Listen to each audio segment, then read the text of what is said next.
At bago po tayo magsimula sa ating kwento taos puso po akong nagpapasalamat sa inyong suporta. At nagpapatuloy nga ang ating kwento ng nakarating na si Tang Feng sa Metropolis at manghang-mangha nga siya sa nagtataasang mga building. At kahit na hanggang sa highway na maraming sasakyan ay manghang-mangha pa rin siya at expected na nga daw sa A Metropolis. At sa bawat lingon niya nga ay sinasabi niya na expected na daw sa Metropolis at kahit sa mga babae nga ay napapalingon si Tang Feng. At dahil nga kung saan-saan na lang nakatingin si Tang Feng ay may nagharang sa kanya at nagpatinog nga siya kung anong nangyayari ba daw. At pinigilan nga siya ng gwardiya dahil ang unknown liquid daw ay hindi pwede sa metro. At nakikiusap nga ang gwardiya inumin daw iyon ni Tang Feng para daw masigurado kung ligtas ba daw ang liquid. At kung hindi daw makikooperate si Tang Feng ay hindi daw ito makakapasok sa metro. Pero naisip nga ni Tang Feng na kay Wag Tingting daw na swerte ang hawak niya. Pero wala nang nagawa si Tang Feng kaya ininom niya na ito. At napunta nga tayo sa building ng mga sasakyan at may sumigaw nga dito na namamangha. Ito pala si Tang Feng at napasabi na lang siya na ito pala ang Forest Store at napakadaming sasakyan daw. At may bigla ngang nagpaputok at sunod-sunod nga ito. At si Tang Feng pala ang pinagkahulugan ng mga staff dahil ano daw ang binibigay nila sa ating bida. At kino-congrats nga nila si Tang Feng dahil siya daw ang ika-9,999 customer nila na bumisita sa kanilang tindahan at nanalo daw si Tang Feng ng Mercedes-Benz ang top lottery orb at libre lang daw na matatanggap ni Tang Feng. At hindi nga makapaniwala si Tang Feng dito dahil pamaunta lang daw siya pero nagkakotse na daw agad si sana all na lang tayo nito. At sabi pa ng staff na babae ay pwede na daw makuha agad ng ating bida ang sasakyan at pwede rin daw pumili si Tang Feng ng kahit anong color ang gusto nito. At pinili nga ni Tang Feng ang green dahil simbolo daw yun ng pag-asa. At nasabi nga ni Tang Feng habang nakaupo at tinitingnan ang bote na ang swerte daw ni Tingting ay napakaayos kaya pala daw na napakaganda ng nagawa niya dati. At nagulat nga si Tang Feng nang may bumisina sa kanya at tinatawag ang kanyang pangalan. At si Zhang Mingming pala ito habang nakasakay sa kanyang sasakyan. At nagsalita nga si Mingming na ang ating bida daw ang unang dumating at ayaw niya daw talaga sa metro. At sumang-ayon lang naman si Tang Feng dahil matagal na rin daw na hindi sila nagkita. At sumang-ayon naman si Mengmeng. At tinanong nga ni Tang Feng kung kanino ba daw yang sasakyan at para daw napakamahal. At mayabang naman na sinabi ni Mengmeng na well, Mercedes-Benz F300L daw at nagkakahalaga daw ng 400,000 at wala daw siyang masabi at pumunta lang daw siya para sa maintenance dahil libre daw siya. At nag-request nga si Tang Feng na pwede ba daw siyang pumasok para sa loob ng sasakyan ni Mingming para tingnan daw kung gaano kaganda at pumayag naman dito si Mengmeng na parang naiinis kay Tang Feng. At namangha nga si Tang Feng sa sasakyan at hinahawakan nito ang manubila. At nagalit naman si Mengmeng dito at sinigawan nga niya si Tang Feng na wag daw sirain ni Tang Feng ang upuan dahil leather seat daw yun at wag daw hawakan ni Tang Feng ang anumang bagay dahil hindi daw marunong mag-drive si Tang Feng at hindi raw makaka-afford si Tang Feng na bumili ng sasakyan. At bigla ngang pinakita ni Tang Feng ang susi ng bago niyang sasakyan dahil marunong daw siya at tingnan daw ni Mengmeng mayroon din daw siyang susi ng sasakyan. At tinutuya naman ni Mengmeng na tinuro ang susi ng sasakyan ni Tang Feng at wag daw siyang lukohin dahil lighter daw ang hawak ni Tang Feng. At pasigaw naman na pinindot ni Tang Feng ang susi ng sasakyan niya para malaman ni Mengmeng na hindi siya nagsisinungaling. At tumunog nga ang napakagandang sasakyan. At hindi naman makapaniwala si Mengmeng na tinuro ang sasakyan ni Tang Feng. At kung kay Tang Feng ba daw talaga ang sasakyan na yun dahil Mercedes-Benz G65 daw yun at nagkakahalaga daw ng 3 milyon. At sumang-ayon naman si Tang Feng dito na kumakamot ng olo. At bigla ngang lumuhod si Mengmeng kay Tang Feng na tinatawag ang pangalan niya. At yinakap nga niya ang paa ni Tang Feng dahil daw hindi niya pinatanggohan ang angel na katulad daw ni Tang Feng at hindi niya daw alam na may pira na daw si Tang Feng. Pero sinabihan lang naman siya ni Tang Feng na hindi niya daw masabi dahil swerte lang daw si Tang Feng nang nakakuha ng ilang business. At bigla ngang inakbayan ni Mengmeng si Tang Feng at wag daw ibinte ni Tang Feng ang sarili niya dahil daw parihas sila ng pananggalingan, kailangan daw nilang tingnan ang bawat isa. At kung may kailangan daw ang ating bida, hanapin lang daw siya ni Tang Feng at tutulungan niya daw si Tang Feng. At nagsalita nga si Tang Feng dahil sinabi daw sa kanya ni Mengmeng may pakiusap daw ang ating bida. At nakikinig naman dito si Mengmeng. At sinabi naman ni Tang Feng na tulungan daw siyang hanapin ng isang tao dahil narinig daw ni Tang Feng na nandito ito sa city at sino naman, sambit naman ni Mengmeng. At ang bayaw nga daw ng ating bida. Nasugarol na si Li Hongshan. Nagpapatuloy nga ang ating kwento sa building ng mga sasakyan at sinabi nga ni Mengmeng kung si Li Hongshan ba daw ang ipapahanap ng ating bida at wala daw problema yon sa kanya. At isang nenoto lang daw ang kailangan ni Mengmeng. At dito nga ay tinawagan ni Mengmeng ang lahat ng kakilala nito. At sa isip nga ni Tang Feng na napakatagal din pala ang ginagawa ni Mengmeng kaya magtingin-tingin na lang daw muna ang ating bida sa kanyang cellphone. At nagulat nga ang ating bida bigla. Dahil nakatanggap ito ng rewards. At kino-congratulate nga ang ating bida dahil nakakuha nga siya ng merit at 20 cloud orb nga ito. At ang merit ay pwedeng maka-download ng heavenly items at buksan ng inner moments at ang cloud orb ay nga ay pwedeng maka-travel ng malayo gamit ang space. At sa isip nga ni Tang Feng na kung ano daw ang nagawa ni Tang Feng dahil ang Circle of Gods daw ay binigyan siya ng rewards at ang mabuting gawa ba daw hindi kaya, hindi na natuloy dahil tiningnan niya nga ang mensahe ni Zhao Zhao at nagpasalamat ito.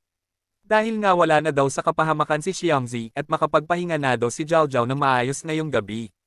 At sa isip nga ng ating bida na tama lang yun kay Xiangzi ang nangyari sa kanya pero kay Zhao Zhao daw ay mas mabuti na gumaling na ito. At biglang ang tinawag ni Mengmeng si Tang Feng dahil good news daw. Dahil nakita na daw ni Mengmeng ang bayaw ni Tang Feng na si Hongshan at naging seryoso nga ang ating bida dito. At napunta nga tayo sa lugar ng kasino at dito nga ay may mga nagsusugal. At namangha nga si Tang Feng dito dahil kasino ba daw ang napuntahan nila o palasyo. At sa isip nga ni Tang Feng na ang playground daw ng kanilang village ay walang panama dito. At may magandang babae naman ang tinawag si Mengmeng dahil kung ano daw ang ginagawa nito sa lugar niya. At natuwa nga dito si Mengmeng sa pagkakita sa babae at tinawag niya itong Lady Jean. At sinabihan nga ni Mengmeng si Lady Jean na sinamahan lang daw niya ang kaibigan nito at pinakilala nga si Tang Feng ni Mengmeng kay Lady Jean. At si Lady Jean daw ang may-ari sa club. At kumaway naman dito si Tang Feng at straightforward nga ni Tang Feng na tinanong si Lady Jean kung anden ba daw ang bayaw niya na si Hongshan at sana daw ay palabasin na ito ni Lady Jean. Pero ngumiti nga ito at o daw at napaka-coincidence daw dahil hinahanap din daw nila ang pamilya ni Hongshan. At umutang daw si Hongshan ng 400,000 kasama na daw ang interest. At bayaran daw ito ni Tang Feng. Pero nagalit nga dito si Tang Feng dahil paano daw yun nangyari, wala daw pira si Hongshan at paano daw ito natalo ng ganoon kalaki. At sinagot lang naman siya ni Lady Jean na wala daw itong pakialam kung gusto daw ni Tang Feng na kunin si Hongshan pero kailangan daw magbayad ni Tang Feng. At napamura nga dito si Tang Feng dahil hindi niya daw ma-afford ang ganoon kalaking pira. Pero ang kapatid niya nga daw ay kawawa kung wala ang asawa nito. At pati na rin daw si Yaya anong mangyayari sa kanya. At napapikit na nga lang si Tang Feng. At maya-maya pa ay linabas niya na ang susi ng sasakyan niya at sinabing ang Mercedes-Benz G65 daw na nasa may pinto ay kay Saka niya at gagamitin daw ito ni Tang Feng. At sabay turo nga sa babae at makipagsugal daw si Tang Feng dito. At pag mananalo daw si Tang Feng ay kailangan daw ibalik ng babae ang pira ni Hongshan. At ngumisi nga si Lady Jean dahil interesting daw. At makikita nga natin na pinipigilan si Tang Feng ni Mengmeng dahil nababaliw na ba daw si Tang Feng at hindi daw marunong maglaro ng sugal si Tang Feng at impossible daw na manalo si Tang Feng. At kalmado nga lang na nakatikom ang kamay ni Tang Feng dahil daw ang sugal ay hindi lamang sa sugal kundi sa swerte daw ito. At confidence nga daw si Tang Feng sa kanyang swerte at ang swerte daw ni Wang Tingting ang makapagmanalo sa kanya, una daw sa sasakyan at hindi daw big deal ang sugal nila ngayon dahil mananalo daw siya. At makikita nga natin na nakaupo na sila Tang Feng at simulan na daw nila sambit ni Tang Feng. At sinimulan na ngang ipaliwanag ni Lady Jean ang rules ng laro nila at madali lang daw ang laro nila na tinatawag na mataas at mababa. At ang pag-rolls daw ng 3 dice ay i-add at kung ang total daw ay hindi umabot ng 10, mababa daw yun pero pag umabot nga pataas ay ibig sabihin daw mataas ang resulta. At ang isang round daw ay 100,000 at kung okay ba daw yun kay Tang Feng. At okay lang naman daw yun sa ating bida habang may kumpiyansa sa sarili. At nagsimula na nga si Lady Jean. At makikita natin ang dice na inaalog-alog sa isang lagayan. At dito nga ay pinakita ni Lady Jean ang kanyang galing sa larangan ng gambling. At nakangiti nga ni Lady Jean na linapag ang dice at tinatanong si Tang Feng kung mataas ba daw o mababa. At kalmado ngang sinabi ni Tang Feng na mababa.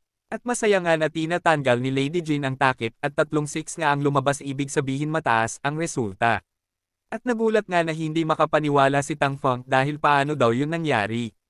Dahil kahit na daw ang swerte ni Wang Tingting ay hindi matalo-talo ang babae at natalo nga daw si Tang Feng sambit ni Lady Jean.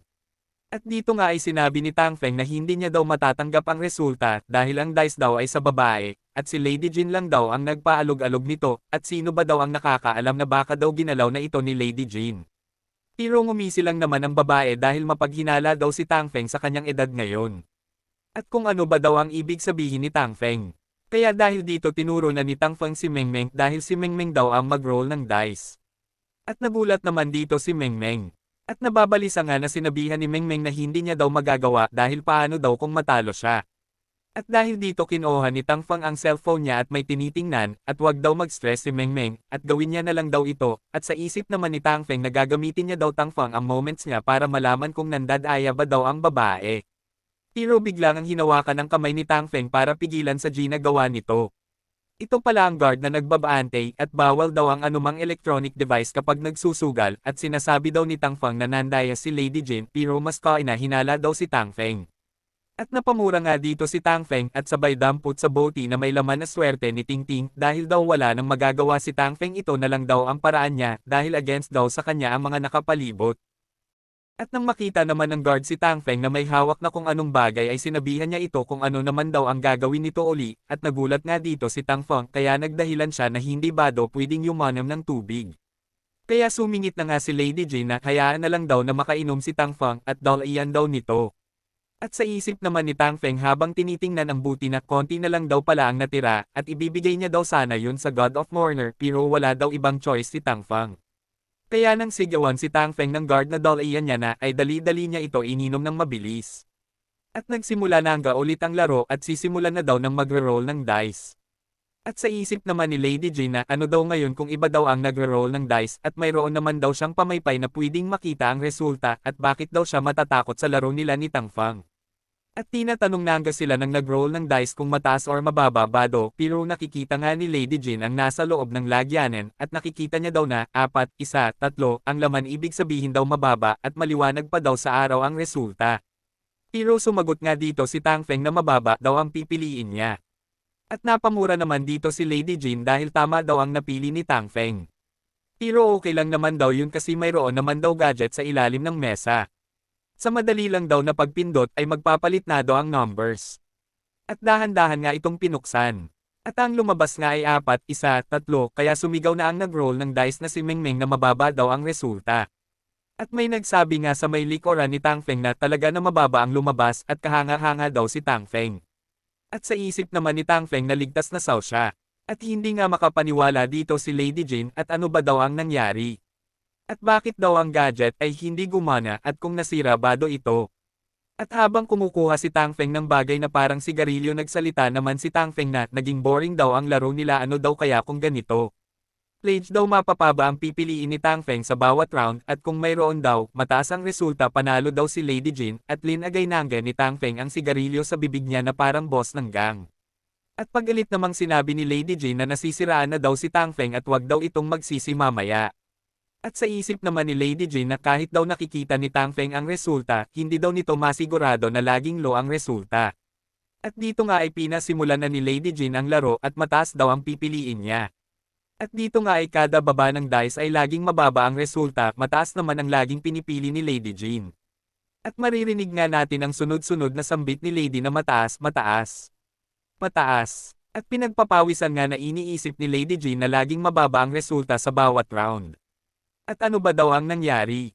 At dito nga ay nag-inat-inat na si Tang Feng at sinabihan niya si Lady Jin na gusto pa ba daw nitong maglaro dahil matatalo na daw nito ang kanyang buong kasino. Pero sumigaw nga dito si Lady Jin dahil hindi daw siya naniniwala dito at hiniblot nga niya ang pinaglagyan ng mga dice kasi siya daw ang magre-roll.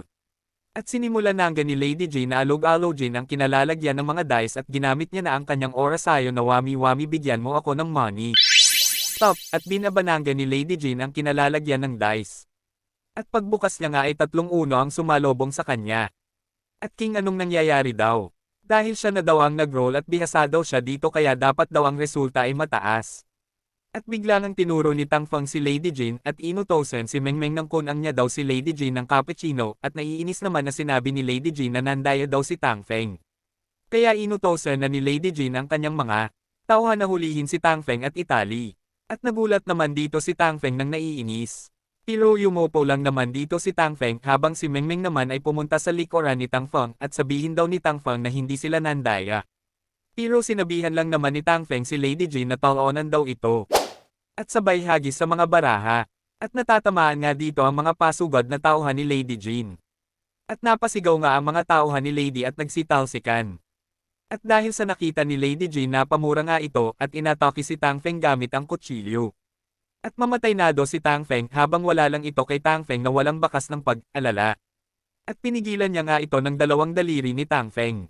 At sinabihan nga ito ni Tang Feng na lumampas na do ito sa linya pero sinabihan lang naman siya ni Lady Jean na sinusumpa niya daw si Tang Feng dahil nang daya ito. Pero sinagot lang naman ito ni Tang Feng na teritoryo daw ito ni Lady Jean at sa kanya pa ang mga kagamitan at nakapalibot pa daw ang mga tauhan nito so paano daw makapang daya si Tang Feng. Pero kaysa kay Lady Jean daw nanandaya gamit ang misa at pamaypay nito. At binali nga ni Tang Feng ang kutsilyo nito. At sinabi nga ni Tang Feng na pagdating daw sa sugal ay ang swerte ang maghuhusga. Sabay tapon ng putol na kutsilyo. At biglang ang natulala si Lady Jean sa kanyang nasaksihan. At maya-maya ay mamaikit ito ng nakajeti at sinabihan si Tang Feng na kahanga-hanga daw ito. At sa isip pa ni Lady Jean na si Tang Feng daw ay may extraordinary na tapang. At sigurado daw siya na maging badass daw ito pagdating ng araw. Kaya inaya na niya si Tang Feng dahil dadalhin niya daw si Hong Shan kay Tang Feng at wala namang imak si Tang Feng na sinusundan ito. At may aya pagdating nila sa kinaroroonan ni Hong Shan ay binuksan na ito ng nagbabantay. At pagkabukas nga ay sumisigaw si Hong Shan na wag daw siyang saktan dahil wala daw talaga siyang pira. At lumuhod nga ito ng nakikiusap habang tinitingnan lang naman siya ni Tang Feng. At nagsalita nga si Tang Feng na siya daw si Tang Feng. At natuwa nga si Hong Shan pagtingala niya dahil nakita niya si Tang Feng at bakit daw ito nandito at nandito ba daw si Tang Feng para iligtas siya. Pero ngumisi lang naman si Tang Feng at kung iligtas ba do. At bigla nang inisigawan ni Tang Feng si Hong Shan dahil hindi na daw makapaghintay si Tang Feng na durugan ng pinong-pino at bakit daw nagsugal ito at hindi man lang daw naisip ang kapatid ni Tang Feng at si Yaya at takot na takot daw ang mga ito at nag-alala sa bawat araw at totoong lalaki ba daw itong si Hong Shan. At nagrason naman si Hong Shan na hindi daw ganun ang nangyayari sa simula daw ay nanalo siya. At biglang ang yinakap ni Hong Shan ang paa ni Tang Feng at umaasa lang naman daw siya na nabigyan niya ng magandang buhay ang pamilya niya. At hindi niya daw ini-expect na matatalo siya. The more matalo daw siya the more din daw na gusto niyang manalo at pagkatapos daw natalo siya ng marami. At sa isip naman ni Tang Feng na napaka-miserably daw ni Hong Shan at mayroon daw rason ang pagka-miserably ni Hong Shan at sige na daw at pinatayo ito ni Tang Feng. At tinanong nga si Tang Feng bigla ni Hong Shan at papaano daw siya Tang Feng nakapasok. At sinagot naman siya ni Tang Feng na dahil binayaran niya daw ang utang nito sa sugal at natuwa nga bigla itong si Hong Shan at kung totoo ba do at kahanga-hanga daw si Tang Feng. At biglang ang hinawakan ni Hong Shan si Tang Feng at kung may pira pa ba daw ito at biyan daw siya. At maglalaro daw ito ng another round at sigurado daw siyang mananalo na ngayon. At nagalit nga dito si Tang Feng at kung gusto ba talaga yun ni Hong Shan at sa isip naman ni Tang Feng na wala na do pag-asa si Hong Shan dahil adik na ito sa sugal. At napunta tayo sa interrogation room. Maririnig ang hagulhol ng isang tao. At makita natin ang dalawang tao na may hawak ng baril. At ito pala ay mga pulis at tinatanong nga ng mga ito kung sino ang umiiyak. At sinagot nga siya ng kasama niya na sino naman daw ang nakakaalam dahil matagal na daw nakalock ang kwarto na yon. At pagbukas nga nila ay tinutukan nila ng baril at kung sino man daw ang nag-trespass sa police station ay itaas daw nito ang kanyang kamay. At makikita nga natin si Hong Shan na nakatali at ninakpan ang bibig na may nakasulat na dumb gambler. At biglang ang lumabas si Tang Feng at may hawak na kung anong bagay at rinig na rinig ang mga katanungan ng mga pulis na sino daw ang may gawa nun at kailangan daw nila itong e-report. At napasabi nga si Tang Feng sa kanyang sarili habang hawak ang Cloud Orb na napakadali daw ng lahat dahil sa Cloud Orb. At tumangala nga si Tang Feng at nasabi niya na wag daw siyang sisihin ng ate niya dahil si Hong Shan daw ay walang balak na iwan ang bisyo niyang sugal at sana daw ang batas ay bibigyan ito ng nararapat sa kanya na parusahan para magbago at biglang ang tumunog ang cellphone ni Tang Feng. At napatanong nga siya rito kung sino. At pagkakita niya ito pala ang God of Mourner at oras na daw na ibigay sa kanya ang swerte na nakuha nito kay Ting Ting.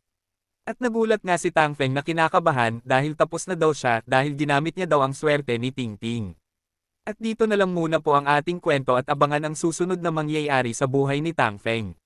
Maraming salamat po mag-like at subscribe para updated po kayo sa ating kwento.